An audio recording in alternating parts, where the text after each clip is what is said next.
러시아의 대문호 톨스토이는 굉장히 많은 작품을 남겼는데요, 그의 작품을 가만히 보면 한 52세를 전후해서 그 앞에 쓴 작품과 52세 이후에 쓴 작품 사이에 굉장히 큰 차이가 있습니다. 52세 그때쯤을 지난 이후의 작품을 보면 그는 굉장히 하나님 앞으로 가까이 가려고 몸부림치고 있는 걸 보게 됩니다. 그러니까 그때쯤 해서 그는 굉장히 마음의 큰 변화를 경험하게 되었던 거죠. 특별히 그가 이제 그 이후에 쓴 대표적인 작품 중에 하나가 참회록이라는 작품이 있는데요, 이 작품을 읽어보면 그가 얼마나 몸부림치고 고뇌하고 그러다가 답을 찾아갔는지 그 이야기를 차분히 이렇게 설명하고 있습니다. 그가 고민했던 것을 이렇게 압축해서 보여주는 한 우화가 그 참회록에 나오는데요, 여러분도 아마 한 번쯤 들어보셨을 이런 이야기입니다. 어떤 나그네가 길을 가다가 맹수를 만났습니다. 이제 막 잡아먹으려고 하니까 죽으라고 도망가다가 그냥 그 물이 없는 깊은 우물에 빠지게 되었습니다. 빠지는 순간 본능적으로 팔을 뻗쳤는데 그 우물벽에 뿌리를 받고 있던 그 작은 나무 그 가지 하나를 붙들었습니다. 살은 거죠. 위에 보니까 여전히 맹수가 어르렁거리고 있고 자기는 이걸 붙들고 겨우 살은 거죠. 근데 그 밑을 이렇게 내려다보니까 그 밑에는 큰 독사가 또 아리를 틀고 이렇게 혀를 날름거리면서 기다리고 있습니다. 언제든지 떨어지면 잡아먹을 기세입니다.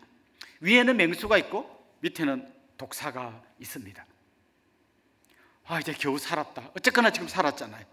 살았다 했는데 어디서 슥슥 소리가 들려서 보니까 쥐 두 마리가 나왔어요. 하나는 흰쥐고 하나는 검은쥐인데 흰쥐가 한번 갉아먹고 좀 쉬면 검은쥐가 갉아먹고 교대로 계속 이 나무를 갉아먹고 있는 거죠. 올라갈 수도 없고 내려갈 수도 없고 그냥 있어도 안 되는, 이러나 저러나 다 죽는 그런 상황이 되었습니다. 근데 뭐가 뚝 떨어져서 이렇게 보니까 위에 무슨 벌집이 있는지 꿀이 한 방울 똑 떨어지는 거예요. 근데 가만 보니까 계속 떨어져요. 그래서 이 사람이 혀를 내밀고 그 꿀을 막 받아 먹는 이야기입니다. 자, 이 이야기에 보면 지금 이 이야기에 등장하는 이 사람에게 아주 나쁜 소식과 좋은 소식이 있습니다. 나쁜 소식은 뭔가 하면 지금 자기가 죽게 됐다는 거예요. 올라가지도 내려가지도 그냥 있지도 못하는 죽음의 상태, 절망의 한복판에 있다는 거예요. 그리고 좋은 소식은 뭡니까? 꿀이 떨어지고 있다는 거예요. 자, 지금 이 톨스토이의 질문이 이겁니다. 이게 좋은 소식이 될 수 있겠냐 이거예요. 지금 내가 죽게 됐는데 꿀 몇 방울 떨어지는 게 무슨 좋은 소식이겠느냐 이거예요.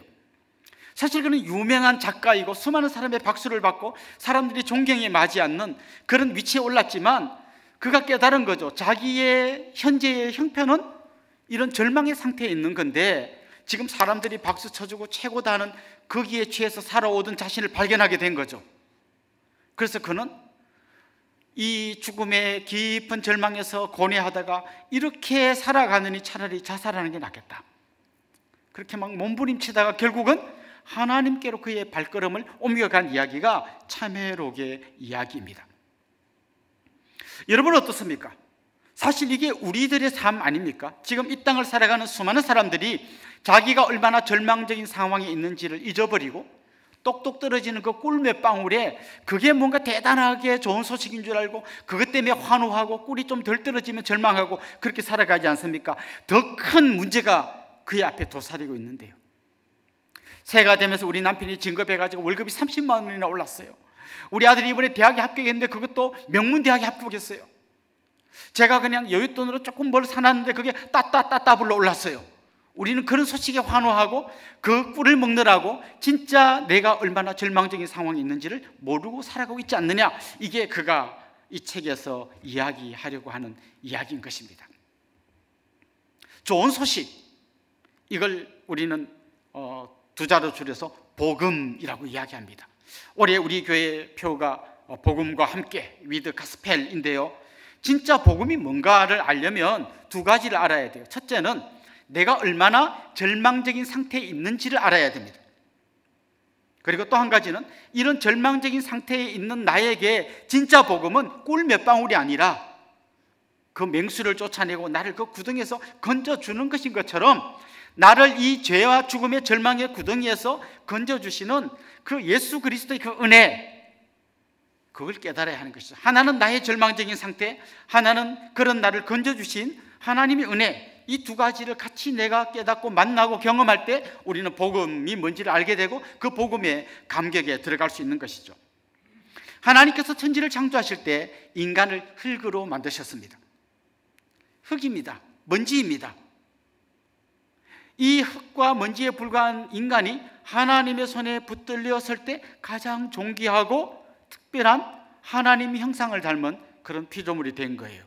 근데 만약에 여기서 하나님의 손길을 빼버리면 우리 인간은 다시 흙과 먼지로 돌아가는 거예요. 아담과 하와가 어떤 범죄를 했습니까? 우리는 하나님의 손길 없이도 우리 힘만으로 얼마든지 잘 살 수 있습니다 라고 하는 것이 선악과 사건의 핵심이잖아요. 결국 그들은 자기들을 가장 복된 존재로 만든 하나님의 손길을 거부해버렸습니다. 하나님을 밀쳐냈습니다. 하나님을 배신하고 하나님을 떠났습니다. 그 이후에 모든 인간의 삶의 핵심은, 인간의 삶의 정황은 이제는 하나님 없는 인간, 한마디로 말하면 다시 흙이나 먼지에 불과한 아무것도 아닌 존재로 돌아가게 되었다는 것이죠. 자, 이게 우리의 형편입니다. 이게 우리의 절망의 현 주소입니다. 이걸 진짜 안다면 월급 30만 원 오르고 아들이 좋은 대학에 들어가고 뭐 내가 산 집이 따따블 오르고 그게 그 꿀 몇 방울이 절대 복음이 될 수 없다는 것을, 좋은 소식이 될 수 없다는 것을 우리는 너무나 잘 알게 될 것입니다. 오늘 우리가 읽은 이 본문에는 정말 이 복음의 진수를 경험한 한 사람의 이야기가 나옵니다. 어떻게 이 사람이 복음을 경험하게 됐는지를 우리는 이 본문을 통해서 알게 될 겁니다. 거꾸로 이야기하면 왜 복음의 은혜를 경험하지 못하는지도 이 본문 속에서 거꾸로 뒤집어 보면 답이 나옵니다. 뿐만 아니라 나는 이미 복음을 경험했는데 왜 나는 그 복음의 감격이 내 속에서 점점 식어가고 있는지도 이 본문을 읽다 보면 깨닫게 됩니다. 오늘 본문에는 절망 가운데 빠져있는 한 사람이 등장합니다. 마가복음에 보면 그 사람의 이름이 바디메오라고 이야기해 줍니다. 이 사람은 시각장애자입니다. 앞을 보지 못하는 사람입니다. 요즘도 이 시각장애자들이 이 복지라는 측면에서 보면 굉장히 소외되는 면이 많이 있는데요, 지금 2000년 전 이 당시에 시각장애자들에게는 그런 게 전혀 없잖아요. 그러니까 먹고 살 방법이 없으니까 자연히 이 사람은 거지가 된 겁니다. 지나가는 사람이 던져주는 떡 한 조각을 먹으면서 건건히 살아가고 있는 거죠. 신체적으로는 시각장애자, 경제적으로는 거지, 이런 오랜 장애자의 삶을 살다 보니까 가족들도 그를 내팽개치고 그는 사회적으로도 완전히 고립된 사람입니다. 뿐만 아니라 종교적인 관점에서도 당시 유대인들은 시각장애자를 어떤 눈으로 봤나 하면 뭔가 큰 죄를 지어서 하나님께 벌받은 사람이라고 봤어요. 요한복음에 보면 그런 이야기가 나오잖아요. 시각장애자를 두고 이 사람이 시각장애자가 된 것이 본인 죄 때문입니까? 아니면 부모 죄 때문입니까? 본인 죄냐 부모 죄냐의 논쟁이었지 죄의 결과로 벌받은 거라는 것은 모두가 공감하는 생각이었어요. 그러니까 결국 이 사람은 신체적으로나 경제적으로나 사회적으로나 종교적으로나 완전히 밑바닥에 있는, 소망이라고는 1도 없는 절망의 한복판에 있는 사람이었던 거죠. 그런데 그 사람이 있는 그 앞으로 예수님이 지나가고 있습니다. 우리는 이미 예수님의 생애를 다 알기 때문에 이 그를 지나가는 예수님의 이 발걸음이 마지막으로 그를 만나는 시간이라는 걸 알고 있습니다. 예수님은 이 바디메오를 만난 다음에 조금 더 가서 삭개오를 만나고 예루살렘에 올라가서 십자가를 지시고 돌아가십니다. 그러니까 이 사람에게는 지금 마지막 기회인 거예요.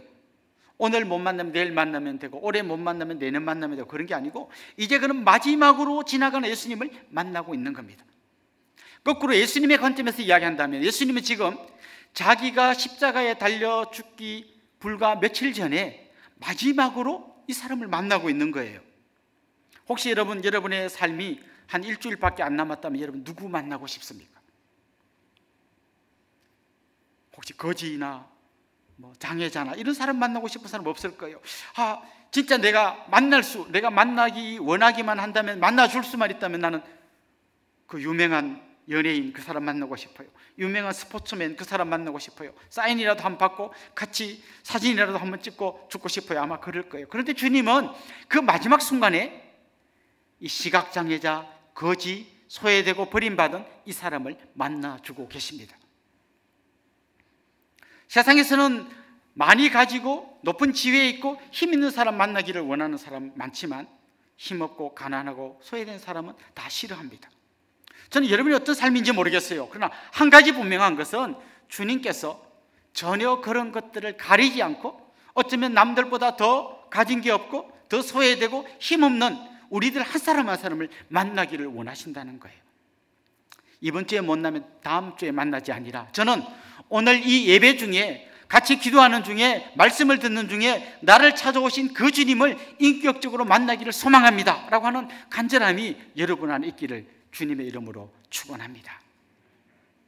사실 예수님은 갑자기 마지막이니까 한번 이런 사람을 만난 게 아니라 누가복음을 읽다 보면 예수님은 계속해서 그런 사람을 만나고 있습니다. 가난하고 병들고 사람들에게 손가락질 받고 조롱받던 세리, 창녀, 죄인들을 만나주고 계시는 것이죠. 그런데 오늘 이 본문을 좀 잘 보면요, 이 본문의 앞에 나오는 이야기와 뒤에 나오는 이야기가 굉장히 서로 대조되는 이야기입니다. 그리고 이 본문은 이 두 이야기 가운데 딱 끼어 있습니다. 앞에는 어떤 이야기가 나오나 하면요, 예수님께서 어떤 부자 관리를 만나는 얘기가 나옵니다. 어떤 부자이면서 관리인 사람, 그러니까 돈도 많고 지위도 높은 어떤 사람이 예수님을 찾아온 거죠. 찾아와서 예수님과 대화를 나눕니다. 선한 선생님, 어떻게 하면 제가 영생을 얻겠습니까? 아주 심오한 질문을 하고 예수님으로부터 대답을 듣습니다. 그런 여러 이야기를 하면서 예수님이 마지막으로 뭐라고 그에게 말씀하시는가 하면, 네가 가진 재물을 다 팔아서 가난한 사람에게 나눠주고 너는 나를 따라와라. 이 사람이 고민하면서 그냥 집으로 갑니다. 그는 천국 문 앞에까지 왔고요, 그 문의 문고리까지 잡았는데 그 문을 열지 못하고 돌아갔습니다. 주님이 그에게 복음을 주셨는데, 가장 복된 소식, 가장 행복하고 기쁜 소식을 주셨는데 그는 그 복음을 제대로 받아들이지 못하고 돌아갔습니다. 오늘 본문 뒤에도 한 부자가 나옵니다. 그는 삭개오입니다. 그런데 그는 자기가 갖고 있는 재물이 예수님 앞에 장애가 된다면 아무것도 아니란 걸 알고 그걸 포기하고 주님의 손을 잡았습니다. 결국 한 부자는 재물 때문에 복음을 거부했고 한 부자는 재물을 포기하고 복음을 들었습니다. 그 중간에 오늘 이 본문의 이야기가 끼어 있는 것입니다. 오늘 본문에 나오는 이 거지 시각장애자 바디메오, 그는 자기 앞을 지나가고 있는 예수님의 이야기를 들었습니다. 사람들이 막 하는 얘기를 앞은 보지 못하지만 귀가 열려 있었기 때문에 그 얘기를 들었던 거죠. 그리고 물어봅니다. 지금 누가 지나가는 거냐? 그때 사람들이 나사렛 예수가 지나간다고 얘기했습니다. 나사렛 예수라는 말은 여러분이 잘 아시는 것처럼 예수님의 어릴 때 자랐던 고향이 나사렛이니까 나사렛 예수라고 부르는 거죠. 사실 그 당시에 예수는 좀 흔한 이름이었어요. 그래서 구별하기 위해서도 그 동네 이름을 이렇게 붙입니다. 예를 들면 마리아도 막달라 마리아, 유다도 가룟 유다 이렇게 붙이는 것처럼 예수님 앞에도 붙이는 거죠. 나사렛 예수. 근데 사실 나사렛은 워낙 시골 깡촌이기 때문에 그 말 속에는 약간 비하하는 그런 말이 숨어 있습니다. 저랑 이름이 같은 목사님이 몇 분 계십니다. 제가 아는 사람만 해도 한 3명 정도 있는데요, 그 중에 한 명은 굉장히 유명한 분입니다. 부산에서 제일 큰 교회를 담임하는 목사님인데 저랑 이름이 같습니다. 그래서 사람들이 이야기할 때 그런 거죠. 이규현 그러면 어느 이규현? 부산 이규현 목사 아니면 화성 이규현 목사 이렇게 물어봅니다. 가끔씩 그런 전화가 옵니다. 목사님 이번에 책 내셨대요. 축하드립니다. 예, 제가 아니고 부산 이규현 목사님 되셨습니다. 또 사람들이 말합니다. 이번에 우리 교회 강사로 오시는 분이 누구죠? 이규현 목사님. 그 유명한 그분.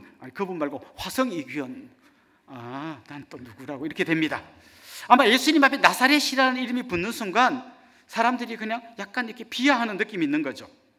자, 지금 이 바디메오가 물어봅니다. 누가 지나가는 거죠? 나사렛 예수가 지나갑니다. 그때 그가 예수님을 부릅니다. 부르는데요, 나사렛 예수여 이렇게 부르는 게 아니라 다윗의 자손 예수여 이렇게 부릅니다. 다윗의 자손 예수여 나를 불쌍히 여겨 주십시오 이렇게 이야기합니다. 나사렛 예수가 약간 비하하는 게 섞여 있는 말이라면, 다윗의 자손 예수는 예수님을 메시아라고 고백하는 그런 고백입니다. 메시아는 다윗의 후손으로 오실 거고, 그가 오시면 이사야 선지자가 예언한 대로 시각장애자의 눈을 뜨게 해주신다는 그 말을 그는 기억하고 있는 겁니다. 메시아이신 예수님 그리스도시여 라고 부르고 있는 겁니다. 참 놀라운 것은 그 앞에 나오는 부자 관리가 두 눈을 시퍼렇게 뜨고 예수님을 봤는데도 예수님을 못 만났다면, 이 사람은 눈을 감고 있는데도 예수님을 보았던 거예요. 예수님을 만났던 거예요. 어떻게 가능했을까요? 나중에 예수님께서 그에게 이야기하십니다. 내 믿음이 너를 구원하였다. 다른 말로 하면 뭔가 하면, 그가 믿음의 눈을 열어 예수님을 볼 수 있었다는 것입니다. 그런 믿음의 눈을 열어 예수님을 바라보고 그 예수님에게 간절히 부르짖었던 것입니다. 나를 불쌍히 여겨 주십시오.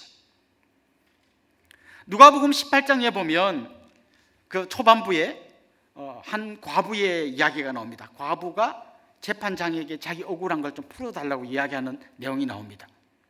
근데 그 재판관이 굉장히 악한 재판관이에요. 남의 말을 잘 들어주지 않습니다. 귀찮아합니다. 근데 나중에 너무 귀찮으니까 그냥 그 말을 들어줍니다. 억울함을 풀어주죠. 그때 예수님께서 그 비유를 설명하시면서 이렇게 말씀하셨습니다. 하나님께서 밤낮 부르짖는 택하신 자들의 원한을 풀어주지 아니하시겠느냐. 그리고 그 다음에 이어서 이렇게 말씀하십니다. 그러나 인자가 올 때에 믿음을 보겠느냐. 인자가 올 때에 믿음을 보겠느냐. 근데 오늘 이 본문에 등장하는 바디메오는 믿음을 가지고 주님 앞에 나와 부르짖고 있는 겁니다. 다윗의 자손 예수여 나를 불쌍히 여겨 주십시오 이렇게 부르짖는 것이죠. 그 앞에 나오는 부자 관리는 왜 예수님 앞에 이렇게 부르짖지 않았을까요? 그는 자기가 이렇게 처참한 상황이 있다는 걸 잘 모르는 거죠. 아까 앞에서 제가 말씀드렸던 위에도 맹수가 내려보고 밑에 독사가 있고 자기가 잡고 있던 이 가지에 흰지 검은지는 밤과 낮을 의미하는데 이게 끊임없이 갉아먹으면 나는 영원한 절망의 죽음의 골짜기에 떨어진다는 것을 그는 지금 잘 모르고 있는 거죠. 대신 그는 자기 손에 들고 있는 이 재물, 이게 자기의 혀를 적시는 꿀이 돼가지고 그거 보느라고 주님 앞에 간절히 나아갈 마음을 갖지 못했던 거죠. 이 재물이 그의 눈을 가리우게 했고 결국 예수님을 인격적으로 만나지 못하게 했던 것입니다. 결국 오늘 본문 우리에게 이것을 이야기합니다. 주님께 나아가서 그분의 은혜 안으로 들어가는 길은 믿음밖에 없다. 그런데 주님을 온전히 믿기 위해서는 내 손에 들고 있는 것을 내려놓아야 한다. 이걸 말하고 있는 겁니다. 자, 제가 지금 이걸 컵을 들고 있습니다. 어떤 분이 굉장히 중요한 걸 저한테 주려고 합니다. 어떻게 받아야 됩니까? 머리에 올려놓으라 해야 됩니까? 귀에 걸어놓으라 해야 됩니까? 이걸 내려놓고 받아야 합니다. 결국 내가 붙들고 있는 이 내가 취해 있는 이 꿀맛, 나에게 꿀맛을 주는 그 무엇, 그걸 내려놓기 전에는 진짜 복음을 만나기가 어려운 겁니다.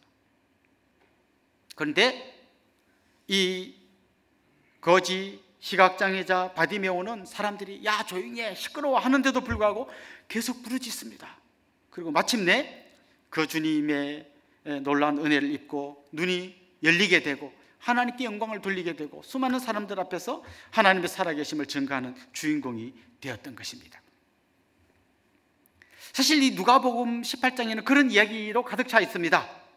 거기에 보면 또 예수님께서 비유로 들려주신 또 한 가지 이야기가 나오는데요. 성전에 두 사람이 올라가서 기도를 했는데 한 사람은 세리고 한 사람은 바리새인이었어요. 바리새인은 이렇게 기도했습니다.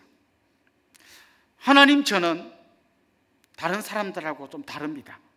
간음하고 악한 짓을 하는 그런 사람하고 다릅니다. 저는 일주일에 2번씩 금식하고요, 저는 소득이 11조를 드립니다. 막 이렇게 하나님 앞에 나서 기도를 하고 있습니다. 근데 정확하게 말하면 그런 기도를 하기보다 자기 자랑을, 자기 공로를 하나님 앞에 내려놓고 있습니다. 하나님을 일종의 빚쟁이로 만듭니다. 이렇게 잘하고 있는 나한테 복을 주지 않으면 누구한테 줄 겁니까? 이렇게 하나님을 몰아붙이고 있습니다. 반면에 거기에 나온 세리는 감히 하늘을 쳐다보지도 못하고 얼굴을 땅에 받고 하나님 앞에 기도합니다. 하나님이여, 불쌍히 여겨 주옵소서. 나는 죄인이로소이다. 나는 죄인이로소이다. 왜 예수님은 누가복음에서 계속해서 이런 사람들 계속 만나시는 걸까요? 가난하고 소외되고 병들고 조롱받고 손가락질 당하는 사람. 거꾸로 왜 기득권층에 있던 사람들, 부자들, 그들은 예수님을 제대로 못 만나는 걸까요?